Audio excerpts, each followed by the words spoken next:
こんにちは、皆さん。ラジャニショーにようこそ。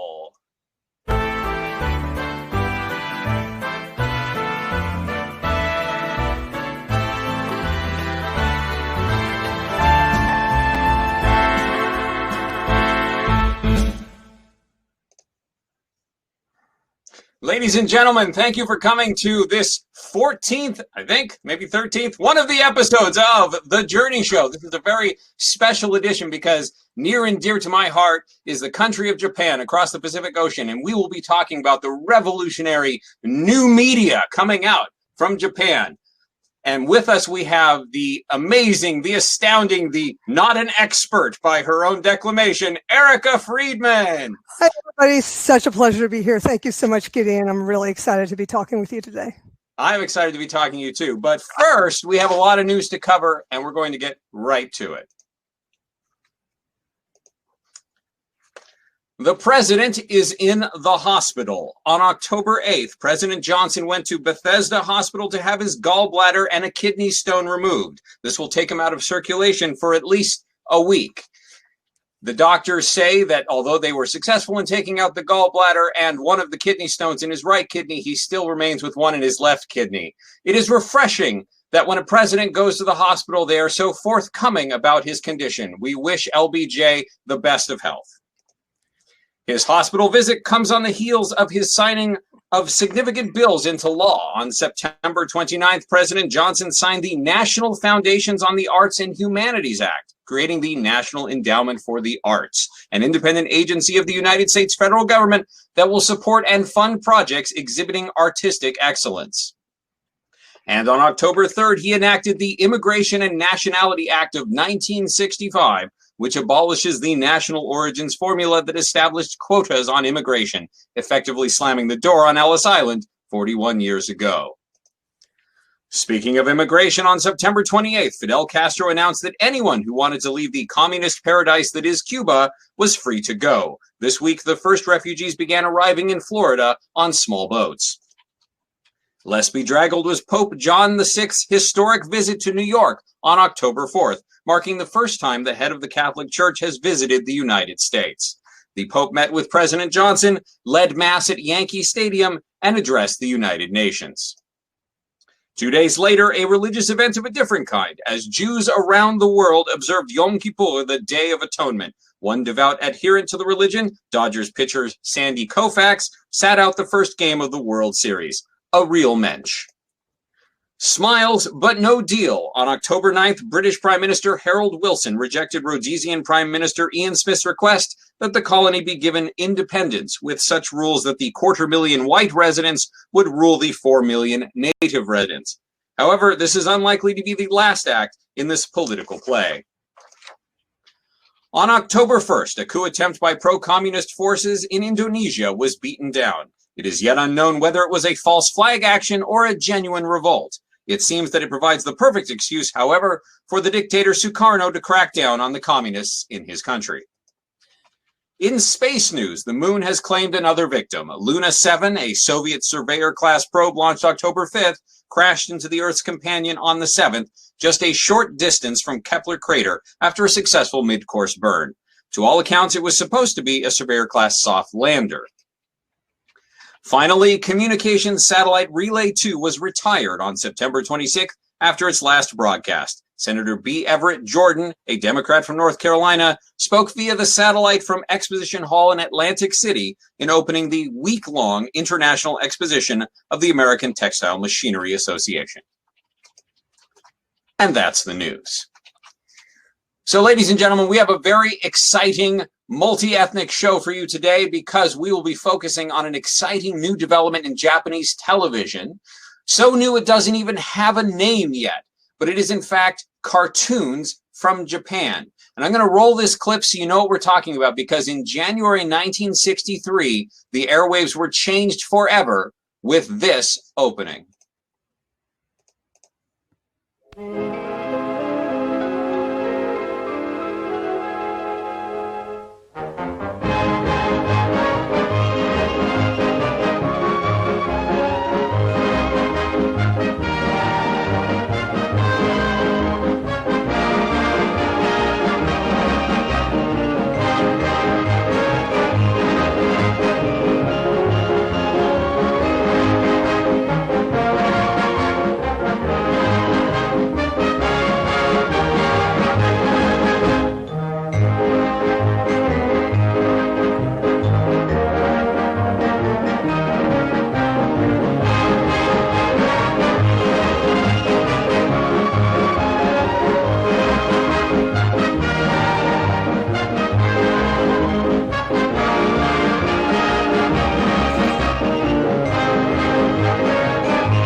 That's a rousing tune. I could imagine it being like played at a radio at a train station someday as a train comes in. Like, can you imagine? It would totally be the most amazing thing. Every day people would be reminded of that cartoon.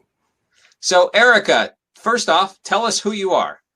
Well, hello, my name is Erica Friedman, and I write a lot about Japanese animation and comics. And I've been doing that for about 20 years now. So I'm really kind of just still a student of an ever-changing, brand new entertainment media. Your sound is cutting out a little bit. I'm not sure if it's a microphone on your end or a problem with Syncom. Okay. That's better. We better? heard everything. It was just a little wobbly, and we want you to be crystal clear because you're so cool. What is manga? Manga is a word that means, if you're being specific, if you're being literal, it means loose pictures. And the very famous artist Hiroshige did sketchbooks. And those sketchbooks were manga, which is these loose pictures, what we would just call sketches. And those sketches often were of landscapes or people or just things. And when you have these very famous classic Japanese paintings, you also have, of course, a popular culture version of them. And they have sometimes words written on them. And those words would be like little, I don't know, discussions of the character or maybe something they're saying. And what happened was people really enjoyed those because, of course, they're popular. And they often were like political or entertainment focused. So you'd have somebody string together a story. You'd have these cute little sketches, maybe animals playing. And then you'd have little words about them doing a dance or something. And they became these books, these series of wood prints, and then they became books that people really enjoyed. So manga is comics. They're words and pictures in book form. And after the war in Japan, they became a very, very popular form of entertainment because they could be produced relatively cheaply. People were renting them, and they were using pulped, reused, usable paper. So akabon, these red books, were developed that were for children, for adults. Not everybody had a TV. You know, Japan after the war has spent a lot of years trying to put themselves back together. So you had people trying to look for entertainment, and this was a cheap, popular form of entertainment, and that's where we get manga. And then the revolutionary thing is it appears manga has now come to life. In January 1963, we saw the very first Japanese cartoon adapted from a manga. Can you tell us a little about that? Well, sure. Let me just start with the name of the creator. His name is Tezuka, Osamu Tezuka. And Tezuka is a masterwork. I mean, he's a master of the form. He puts out really famous, popular manga in Japan. And Astro Boy is a cartoon that I think could appeal to just about anybody. And he decided to use that as his main, I don't know, ambassador of peace, of technology for good, as opposed to technology for bad. And that's one of the main themes of the story. And he just really puts a lot of love into it. He's got some revolutionary new animation techniques we've never seen before. And his studio is full of very talented people. And I am just blown away by the work that comes out of Tezuka Production, frankly. And for those who don't know, Mighty Atom, which here is called Astro Boy, we'll get to that in just a second, is about a young boy who's in a car accident, and then his brain is transferred to a robot. And there's all sorts of really interesting things, commentary on civil rights and technology that come out of that. And so I actually want to show you this clip, because this is what we saw in August 1963 at the Worldcon. We were, in fact, the first people in America to see this.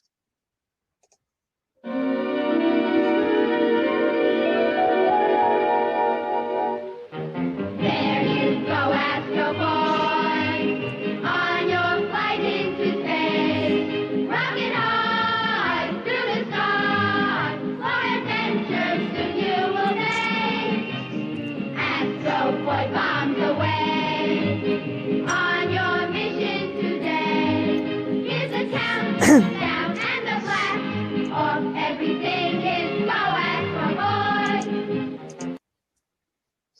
So as you can see, awesome. It's the same opening, but now they've gotten some musically amateur children singing along with it. But we were, as you say, to use your vernacular, blown away at Worldcon because this was a brand new medium for us. I mean, we have seen cartoons before, obviously. Cartoons have been around for decades, and in style and in technique, perhaps it's not that much different from, say, Felix the Cat. But in terms of theme, we don't see a lot of good science fiction on television. And here we were getting the story about, does this boy have civil rights as a robot? And at the very end, we see echoes of the American civil rights movement with hundreds of thousands of people coming out in support of cyborg rights. A very interesting show, even though it's technically for children. I will say that I appreciated it more in the original version than in the dubbed version. But that is an advantage that we have that most Americans don't have, the ability to see it in the original. So I'd love it if you talked a little more about some of the themes this animation touched on. So yeah, I wrote some notes here. I hope you don't mind. I'm gonna just check my notes. So one of the things that I really liked about this series is that it's incredibly human. So it's about an android boy, but it's about humans and human nature. So it starts with loss, because Tobiko, the son of this famous scientist, dies, and he dies in a car crash, which is a very modern, tragic loss. You know, I think that's really very important. It's actually very modern. So he dies in a car accident, and his father goes and builds an android body for him and puts his son's brain in, but it's not his son. Right. And as good as Adam is, as kind as he is, as much as he loves peace and how much he tries to help, he will never be the son that this doctor lost. And so it really begins with loss, and it goes on from there. And it's not surprisingly different from Dumbo in a lot of ways at the very beginning, where you have this idea of, you know, unwanted beings that are sort of discarded, and the circus kind of ends up being sort of the garbage bag for these unwanted beings. And so Adam becomes a performer in the circus, and he's forced to fight other androids, and it's very, very dreadful. And finally, he is found by Dr. Ochanomizu, and he rescues Adam and takes him out and starts making him humaner. And I think, again, you talked about Pinocchio, I think, and if not, of course we should. It's sort of like the opposite of Pinocchio, right? Pinocchio was a wooden boy who wanted to be human. Adam, in a lot of ways, is more human than a lot of humans around him, and I think that's a very, very clear theme. Also, I think one of the main themes, and one of the things that's most outstanding to those of us watching for the first time, is the use of technology. We've just come off of a war a generation ago, and obviously there was a lot of new technology developed for that, and we've developed some excellent technology based on that. There's been some great advances in radio and all sorts of other really exciting things, but there's obviously some very negative qualities to technology, and technology for the sake of technology can be used to hurt a lot of people.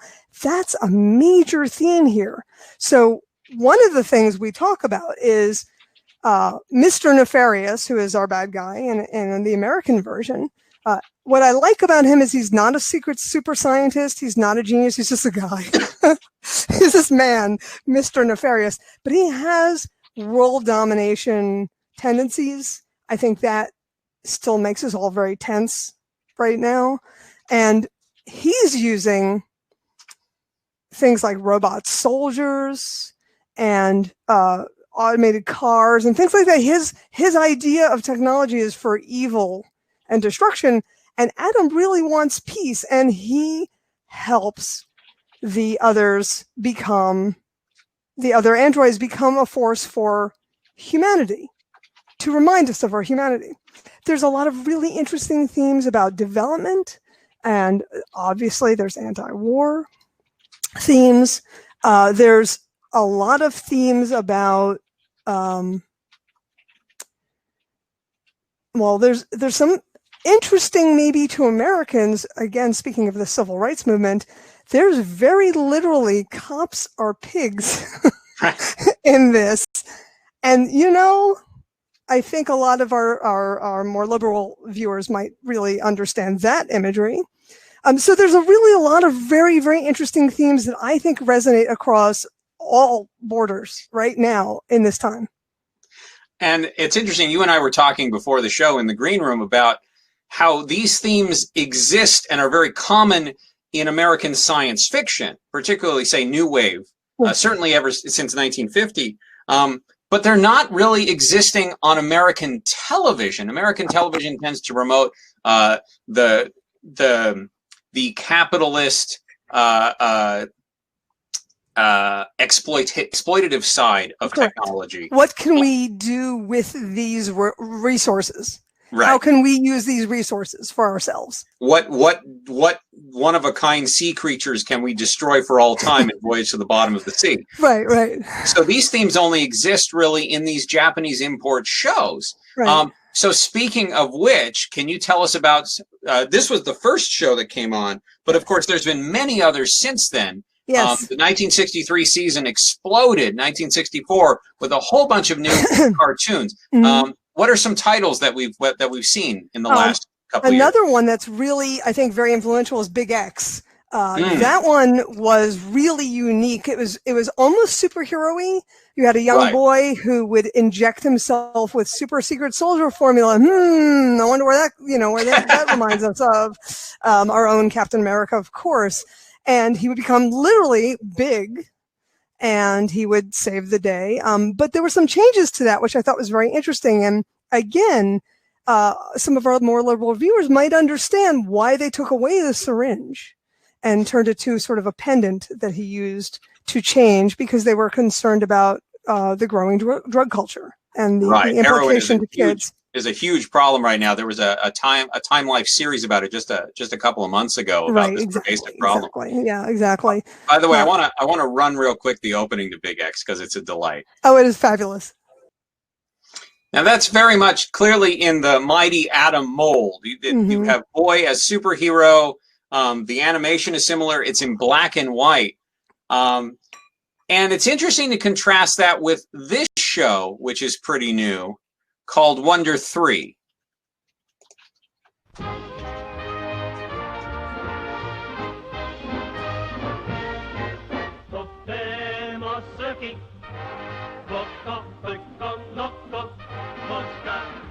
And this is, of course, about 3 alien intelligent animals. Well, they're alien spies who take the form of the animals, yeah. Right. And it's an adorable show. But what I find so interesting about Japanese cartoons is they are more earthy than American cartoons. Oh, yeah. And I think that's just reflective of the fact that in Japan, bodily functions and I don't want to say sex, but non-sexual nudity. Yeah, the body itself, yeah. Right. These things are just more commonplace, and so we see them. And I have to wonder how many suggestive scenes were edited or censored out of the American versions. Probably quite a few, yes, exactly. What I like is the hit music here. I mean, I'm really digging this one. This is kind of jazzy. I mean, when you contrast it to the very anthemy Big X, and Big X is a very explicitly anti-war cartoon, right? The bad guys are Nazis, which might really strike you as odd if you think, well, this is from Japan and they were on the Axis side, but Tezuka was not. Very happy having to force to work for war efforts, and he did not like the Nazis at all or their desires.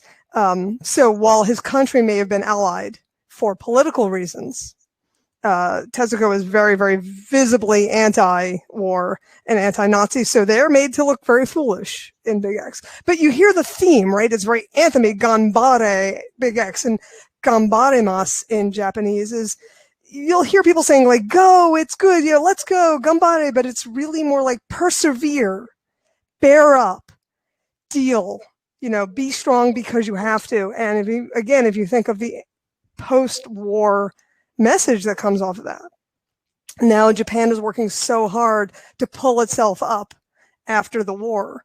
And it's just entering these new technology phases. Just quick back to Tetsuo on Atom, the very first scene has that high-speed bullet train. They're so far advanced from us. I mean, we're nowhere near that here in the United States. And one hopes that very soon we will have trains that go back and forth across the country, but we're not getting that right now, and they've got it. So their outlook on what, like Big X is so being so completely, let's deal post-war. And then you have Wonder 3, and it's so jazzy and so hip, and there's a female character in the lead, and she's actually the captain of the group. So that's pretty cool. Right. Now, you go to Japan as frequently as I do, perhaps more. Have you ridden the new Shinkansen? I have. It is so stylish.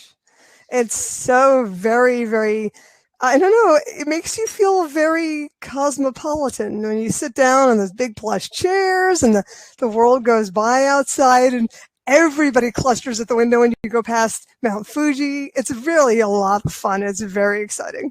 If you can see Mount Fuji through the pollution, of course. You get a good clear day in the winter. Well, and Japan is interesting. So just a little bit on what it's like in Japan these days. It's such an interesting set of contrasts. In some ways, it's you go to Ginza in the middle of the night, and it's more glowing than Las Vegas. That's right. And more smoky. It's an amazing, just technological metropolis, and you get to see it, destroyed in vivid color whenever you watch an import Godzilla film, which we do. But at the same time, Japan is also very tied to its tradition. Yes. They have a strong natural component that's very important to what they do. If you watch any Japanese movies, which you probably don't, I mean you do, but our viewership, their schools look like they're right out of the mid-19th century. There's such an interesting set of contrasts. Yeah. And you see that in their animation a bit. Some of it is just extremely very futuristic, and some of it is very, very natural. Right. And I just find that interesting. Well, one of the legacies that they're dealing with right now is, to be very honest, Tokyo was completely flattened in the war. There was really nothing left. And so they've had to rebuild from scratch. And so when you see Tokyo now, you're seeing a very modern, very high-tech metropolis in some of those areas. And you go 5 minutes out on the trains and you're actually back in parts of Japan that have not yet been rebuilt. And some of the Northwest, for instance, and Ikebukuro is not forest anymore, but it's certainly not yet high tech, although you can sort of see the encroaching of the big city. So I think it's very interesting. You kind of see that a little bit in some cities in America, like Atlanta. It's growing very quickly. It's sort of modernizing quickly, but outside of it, it's very old school, very Southern. And I think it's a very similar contrast to the way Tokyo is building now, where you have this core of nothing that can grow up, and then outside sort of just not changing very quickly. So you do have outside in the country sort of very conservative ties to old traditions. We have a number of questions that perhaps you can best answer, talking about themes that have entered animation. So some have asked about religious influence, Shinto and Zen. Others have asked about mature themes if they've expanded to toys, but that's probably a different question. So do we see uniquely Japanese cultural elements in these shows?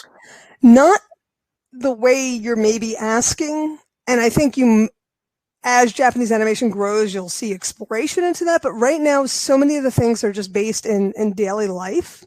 I think when you pay attention to the details, you start to see things that are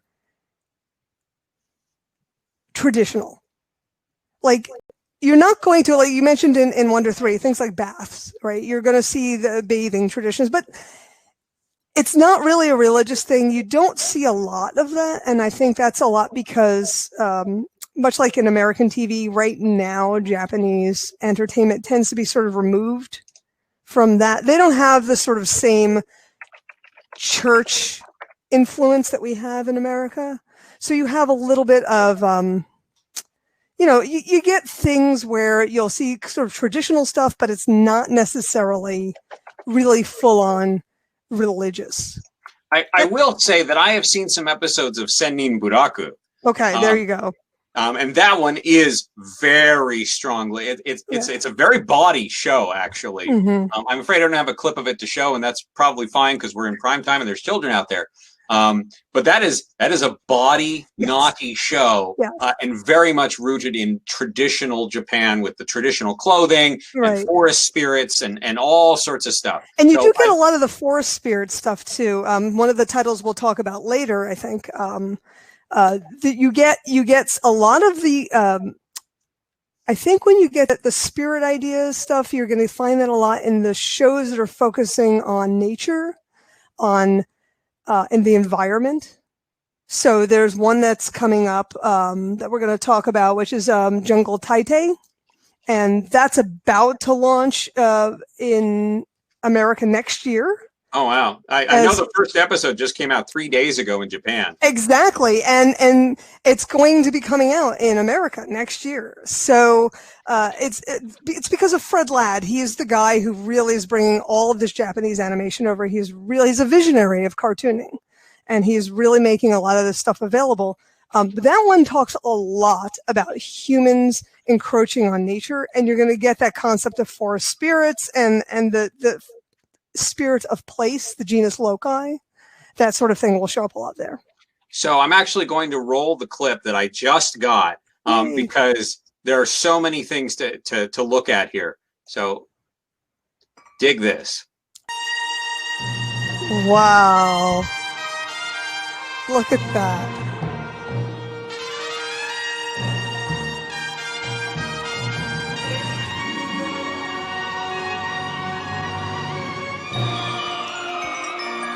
I mean, we might as well be looking at the next Disney movie. Absolutely. In fact, I could see Disney taking themes from this. Totally stealing that, right?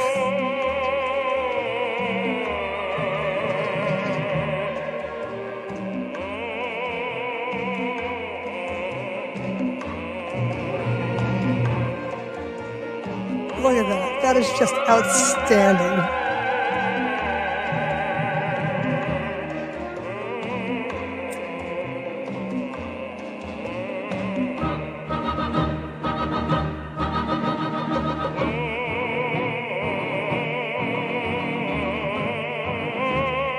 This is a television show. It's so luscious.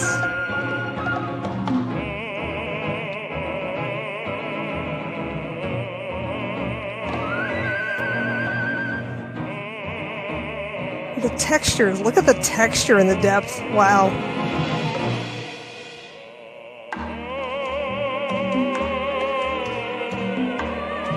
So I'll definitely want to talk about what this show is about, although there's only so much we know right now, although it's based on a manga as well, so there's some knowledge. But what I find most interesting about this is just look how far animation has come in just 2 years. 2 years, right? It's in color now.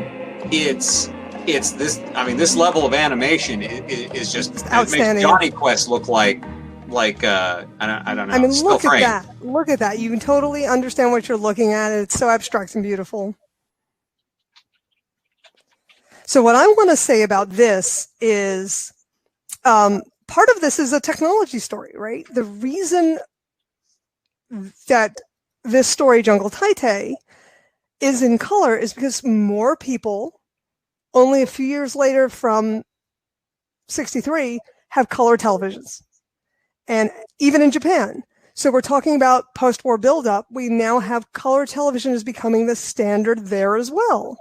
So color cartoons. Right. No, absolutely. And the transition is happening in America right now as we speak. Absolutely.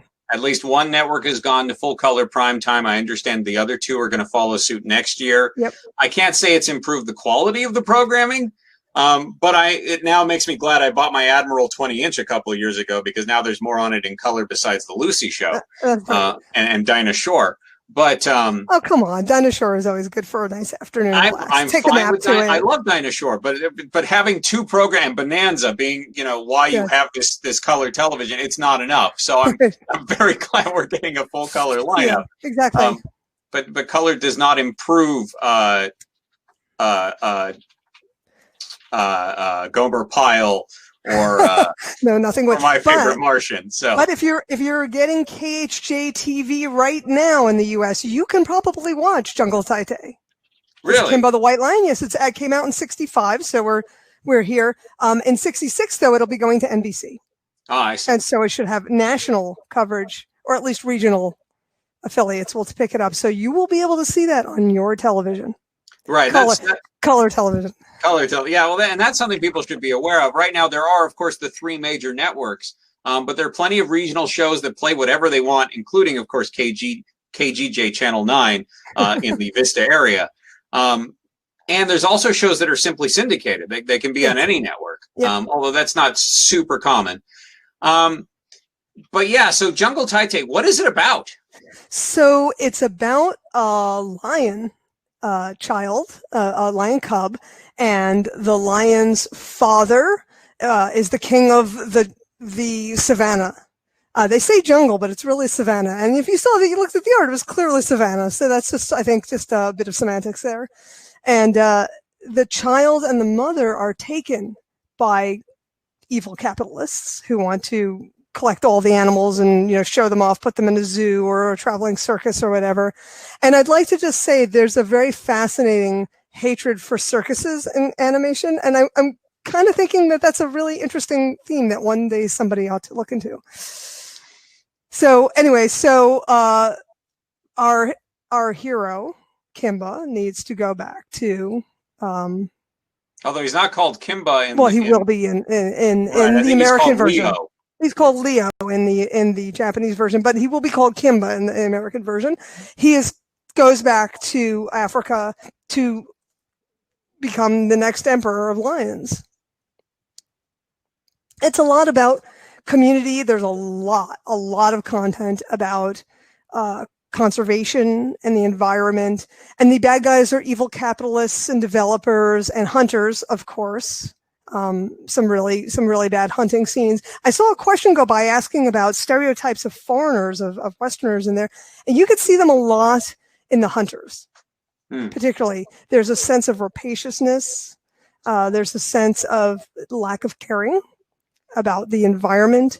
One of the early episodes, a developer is going to just take down a huge chunk of the forest so that he can build a bunch of buildings, and you get a sense of maybe that being a very foreign concept. But also, I don't think it's meant to be specifically Westerners. I think Tezuka's really commenting on that more generally, that real estate developers tend to be both rapacious and often uncaring and thoughtless about the collateral damage of their money-making schemes. Right. Well, and Japan just has a unique viewpoint for so many reasons. It's a bit like, speaking of parallels in American literature, I don't know if you've read Cordwainer Smith's work at all. I have not. Strongly recommended. So Cordwainer Smith is an American science fiction author. He's actually the godson of Sun Yat-sen. So he has a very strong Chinese background. He's also Lieutenant Colonel Paul Linebarger in the Secret Service. So he knows a lot of things that we don't, and he probably can't tell us or he'll get put in jail. But because of that, he has a very different perspective. It's not a Western perspective. It's this amalgam of all these different cultures.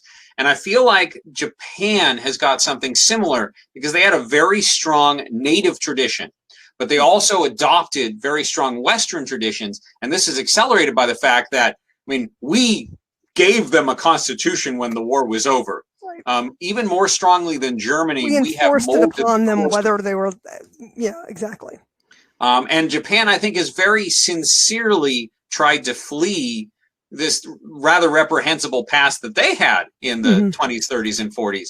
And so they've got this culture that is not quite anything. And it's this fusion of all these things in such a remarkable, exciting way. And I think that's what makes their shows, particularly their cartoons, so interesting. Their movies tend to be either rather low budget, interesting small stories, or they're giant monster movies, or their equivalent of the Western is their samurai epic generally from the 1600s or before.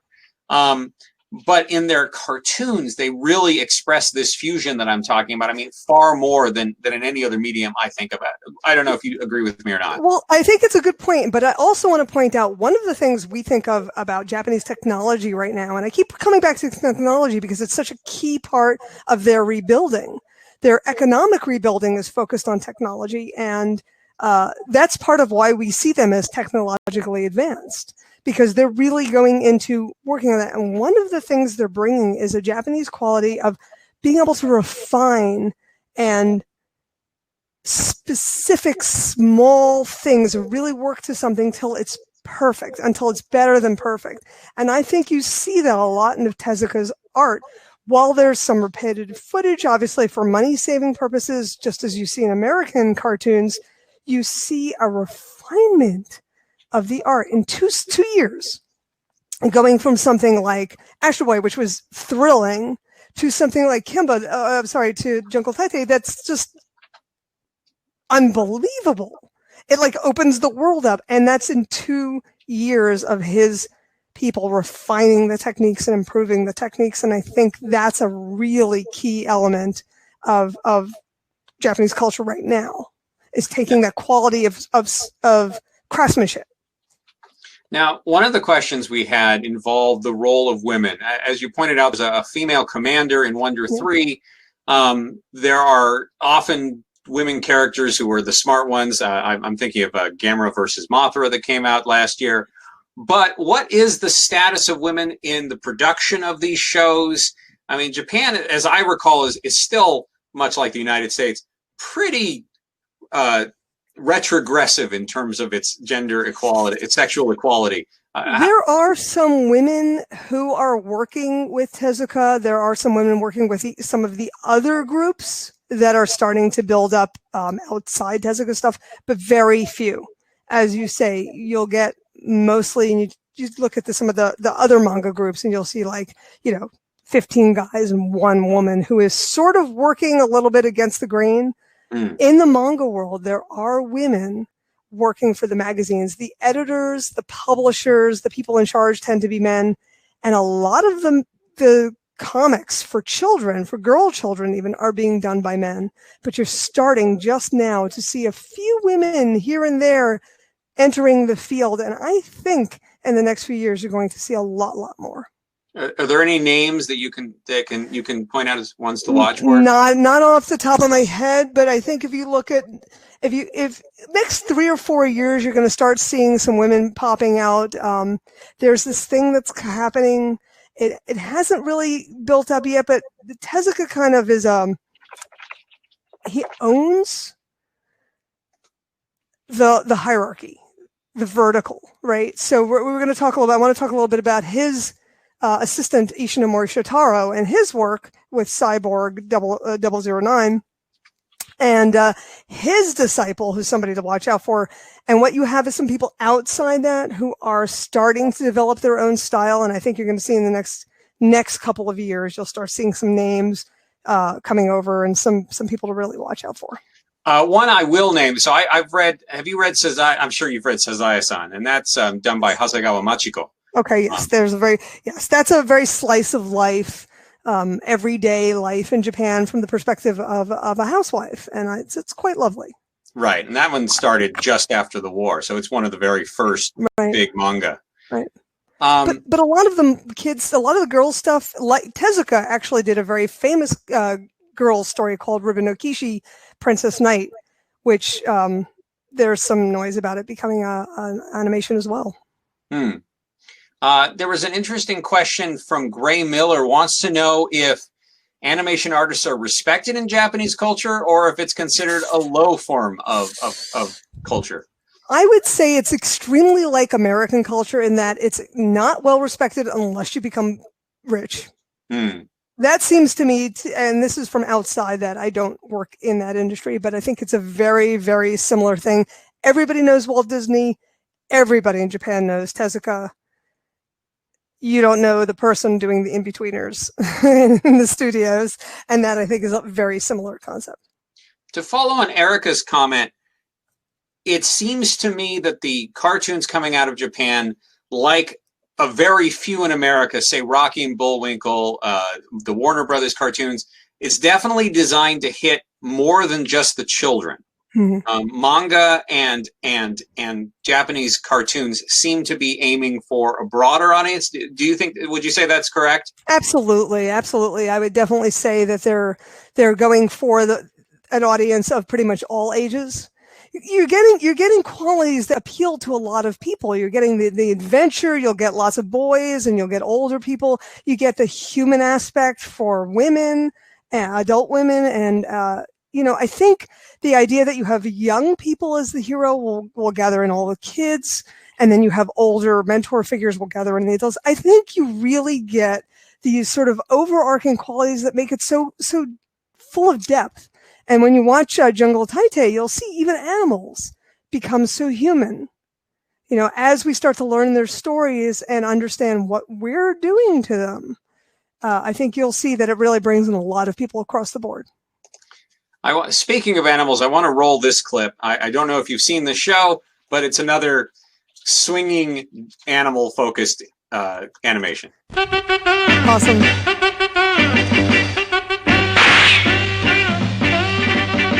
ここは愉快な僕らのうちさビルの谷間の青い空屋根もないけど宿題もないよ嫌なやつはどんどんやっつけろハッスルハッスルハッスルパンチパンチタッチブーパンチタッチブーパンチタッチブーゴーゴーゴ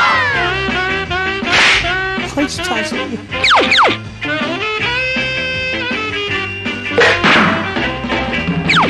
ここは浦町鳩場の外れ船の汽笛も聞こえるよお金ないけど泣くやつないよガリガリなんかやまけないよハッスルハッスルハッスルパンチパンチタッチブンパンチタッチブンパンチタッチブンヤー Wow.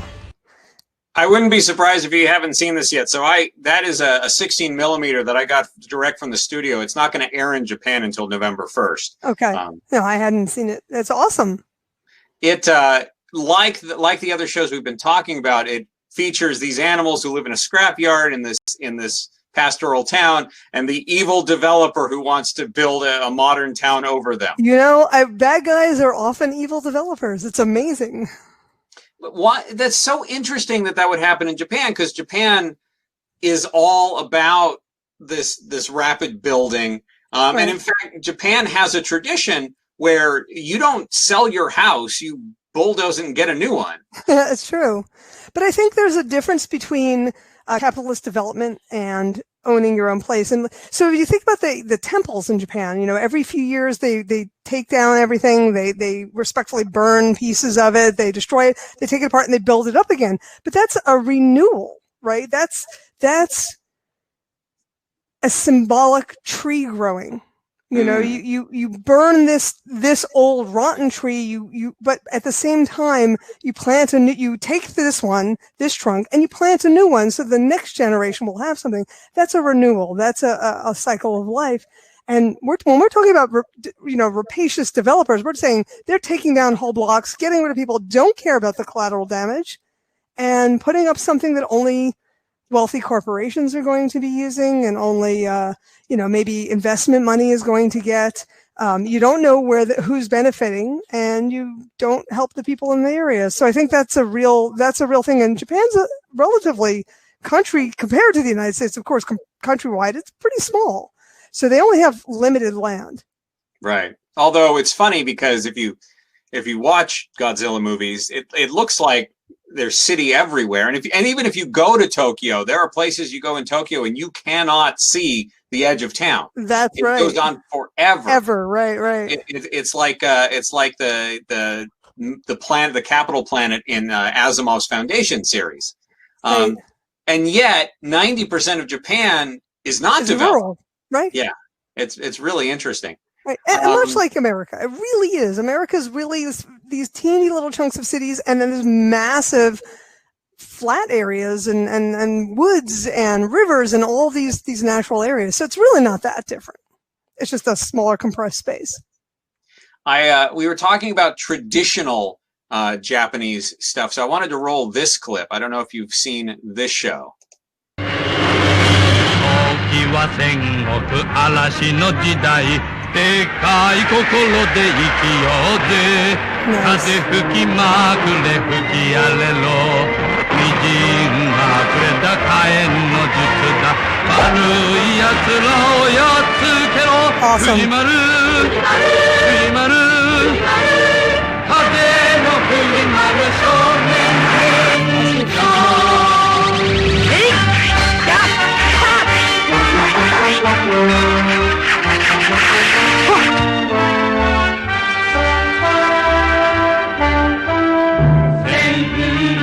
波乱の時代でかい力でやり抜くぜ風吹きまくれ吹き荒れろその花くれたわけみの術だ悪い奴らをやってみろ藤丸藤丸風の藤丸少年忍者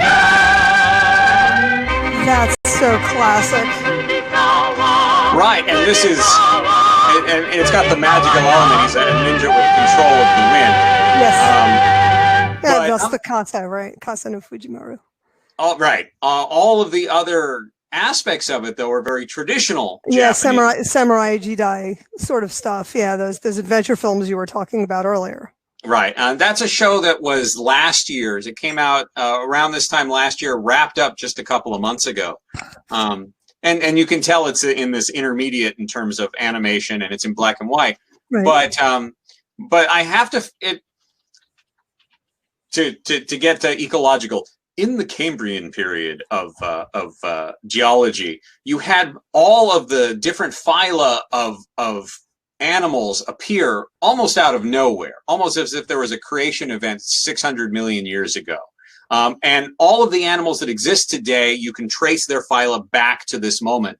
And I feel like in the last 2 years, we're already starting to see the phyla of Japanese. I hear what you mean. Yeah, exactly. And you kind of got that a little bit in the 30s here in America. You know, like animation was already around in the late teens in Europe, but Disney came and it went, you know, and I feel like you're seeing exactly the same with Tezuka. It's almost like one single person's genius is the match that lights the tinder, and Tezuka has vision, and his assistants have amazing vision, and the folks working for him have incredible talent, and there's all this explosion of storytelling and fantasy and traditional stuff, historical stuff. You've got obviously all the old traditional samurai and Heian monster stuff. You've got these amazing new people who are looking forward to futures that we can't imagine yet. I definitely think that's exactly it. You're at a tender moment of cartoons. I find it really interesting too.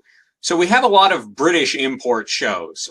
Most of Jerry Anderson's Marionation shows, and a couple that aren't.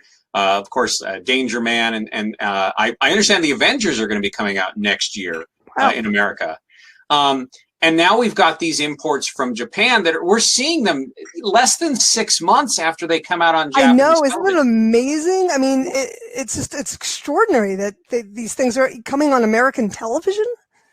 I have to wonder why these two places. I wonder if there's other traditions that it's going to be French television. Are we going to see shows made in Israel or India? I have no idea what's coming next. Right. Perhaps it's simply that with Britain, of course, we have a common language to a degree. And Japan, they would argue that. In Japan, we have such a common, deliberate connection. Right. Or maybe it's just that Japan is making something so unique we really want to see it. I'm not sure. You talked about Fred Ladd. Yeah. So why is it that Japan is getting targeted for being picked up in America? Do you know? I think he just saw the potential. honestly, I think he just saw the stuff and he's moved the way we're moved. He's looking at this and going, wow, let's bring this over. And he has the ability to do so, and he has the connections to do so. And so he's bringing the stuff over, and you're seeing more and more new stuff. And I also think there's another thing. You talked about the deliberate connection. You're also skipping a kind of obvious connection. Science fiction is blowing up, and there's something fictive about the Japanese animation that we're not seeing in other forms of animation. Here, we're getting tales, these epic stories, and we have maybe Bugs Bunny and Warner Brothers, but what we have in this Japanese animation is this sort of epic sense of discovery and adventure, much like we get in science fiction and in our literature and in our comics. So I think there's a tie-in to the way comic books and manga and animation, the cartoons here, and science fiction all sort of meld into a kind of multifaceted fan culture, or something that can bring people in from lots of different places. And I think that's part of what the appeal is. Well, and I want to run this. This will be the last clip I show, because I think this ties most closely to the science fiction that you're talking about.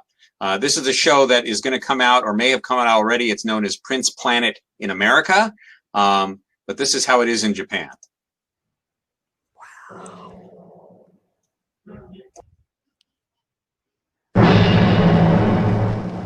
Great sponsor.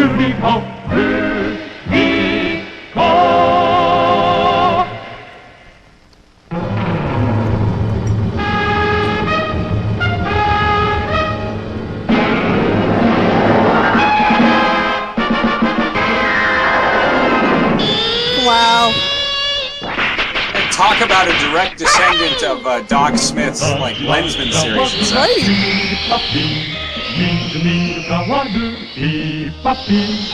Poppy is actually the representative of the Galactic Union of Planets. There you go. Showing Poppy. Space alien boy. Alien boy. Poppy. On the music.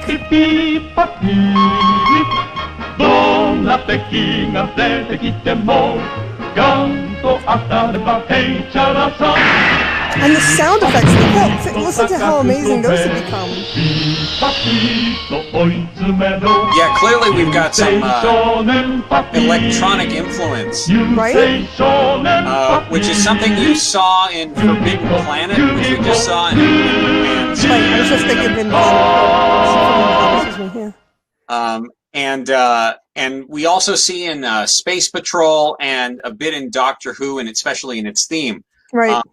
I think that sort of electronic soundtrack background is going to be the way for the future. It's going to get big. Also, I can't help but notice he has a pendant, which I think is really kind of a cool idea. And I think we're going to see more of that sort of thing, where you could see at the end it said his mysterious pendant. And I think you're going to see a lot more of that kind of cool, maybe tie into toys or something. Now, we're going to be wrapping up very soon, so I just want you to know that in 2 weeks, we have a very special musical guest episode of The Journey Show featuring a couple of people who's been on before and a very special mystery guest who will reveal in a week. But, of course, the young traveler Lorelei Marcus and flautist Acacia Weber. They're going to put on a great show. It's going to be like Shindig, except better, because we won't have the Shindogs or Bobby Sherman. So if you look at your telex and you send in your request by fax, we can get you into this show. And by the way, if you are tuned in now, you will, of course, by mail be delivered a personal invitation to the kinescope of this show, wherein you'll also see the where you can book your tickets for the Journey Show in 2 weeks. I also want to remind you all that after the show, I hope Erica can join us, but even if she can't, we will, of course, be repairing to Portal 55, the Galactic Journey Cocktail Lounge, where we can continue the discussion, have a few drinks without the after effects that we don't like, and it'll be a lot of fun. So I hope you will all join us at Portal 55. We have 3 minutes left, So are there any questions out there? And Erica, do you have anything any final thoughts you want to leave us with? Yeah, actually I do. I want to talk about a young man that none of you have heard of yet, that I think you will be blown away by his work when you finally get it. His name is Go Nagai, and Tezuka is such a genius. He has done so much with the genre, and everything that you're seeing from him and Ishinomori is so epic. And somebody earlier was talking about adult work. I kind of think you should keep an eye out for this young man, because he's got a whole different perspective, and he's going to put some really interesting, mature themes and a really different art style. And he's a direct descendant of Tezuka's school through Ishinomori Shotaro. And I think you should keep an eye out for a man named Go Nagai. He's a young man coming up, and I think you're going to be really, really blown away and perhaps scared by some of his work. I have never heard of Go Nagai, so you will have never heard of him. So he's just made his debut in Japan, and he just got picked up by Shonen Sunday this year, and I think you're gonna really be blown away in the next couple of years by his work. We do have a final question from Nev. Welcome, Nev. Nev, by the way, may be giving us an article on the Santo Mexican movies, which will be fantastic. Cool. She asks, what are some of the innovative techniques created with Astro Boy? We talked about how they're innovative, but what specifically? Well, I think really a lot of what Tezuka did is he figured out ways to use footage and backgrounds so that he could minimize the effort. And so what you get is a lot of changes in the way the frame rate is different, and the style of animation is different. I'm not an animator myself, so I don't have a lot of specifics, but I think if you looked at the Jungle Taitei opening, you can see that the perspective and the use of color, which is going to obviously be a huge thing going forward, I think you're going to really see some massive changes in the way technology evolves using cartoons. Fantastic. And with that, I think we are coming to the end of our show. So Erica Friedman, thank you so much for coming. I say this every single episode, but I think this is one of the very best episodes we have had. This was an absolute delight, exactly what I wanted to have happen. And excellent. I just had a terrific time this Saturday. I hope you can join us at Portal 55. And definitely come there. Here we go.